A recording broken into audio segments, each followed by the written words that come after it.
Basic ಆಗಿ ಅನಿವಾರ್ಯ ಕಾರಣಗಳಿಂದ ನನಗೆ ಹುಡುಗಿರಂದ್ರೆ ಆಗಲ್ಲ ಸರ್. ಲವ್ ಅಂದ್ರೆ ನಾನ್ ಸೆನ್ಸ್ ಅಂತ ಫೀಲ್ ಆಗ್ತಿದೆ. ಅಂತದ್ರಲ್ಲಿ ನಿಮ್ ಮಗಳ ಇಂಟ್ರೊಡಕ್ಷನ್ ಇಂದ ನನ್ ಕ್ಯಾರೆಕ್ಟರ್ ಪೂರ್ತಿ ಚೇಂಜ್ ಆಗೋಯ್ತು. I love you. ನಿನ್ ಕ್ಯಾರೆಕ್ಟರ್ ಎಷ್ಟೊಂದು ಕನ್ಫ್ಯೂಷನ್ ಆಗಿದೆ. ಒಂದು ಸತಿ ನಂದು ಅನ್ಕೊಂಡ್ರೆ ಅದಕ್ಕೋಸ್ಕರ ಪ್ರಾಣನೇ ಕೊಡ್ತೀನಿ. ಜಾನ್ ದೇ ದುಂಗಾ. ಅದು ನನ್ ಕ್ಯಾರೆಕ್ಟರೈಸೇಷನ್. ಓಲಾ ಚಿಕ್ಕ ಓಲಾ ಓಲಾ ಚಿಕ್ಕ, ಏ ಹುಡುಗಿ ನೀ ಮಾಡಿದ ಮ್ಯಾಜಿಕ.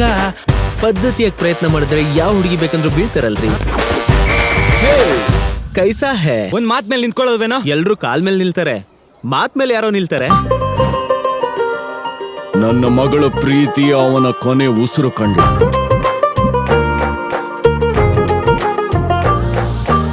ನಿನ್ ಪ್ರೀತಿ ನನ್ನ ಸಾಯಕ್ ಬಿಡಲ್ಲ ಕಣೆ.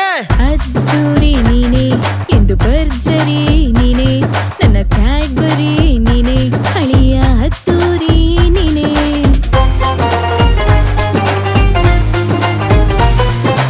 ಓಪನಿಂಗ್ ಚೆನ್ನಾಗಿದೆ, ಇನ್ಯಾಕ್ ಲೇಟು, ಆಕ್ಷನ್ ಶುರು ಹಚ್ಕೋ.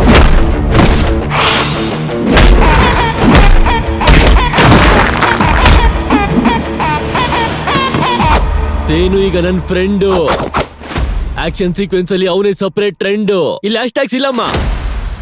ಅವ್ನ್ ಕಂಡ್ರೆ ದೇವಕ್ಕೆ ಭೂತಕ್ಕೆ ಹುಚ್ಚೆ ಬರುತ್ತೆ. ಫಿಮೇಲ್ ಅಂದ್ರಿ ಮೇಲ್ ಬಂದೈತೆ. ಎರಡನೇ ಏಟ್ ಹೊಡಿಯೋ ಅಗತ್ಯ ಇರಬಾರ್ದು.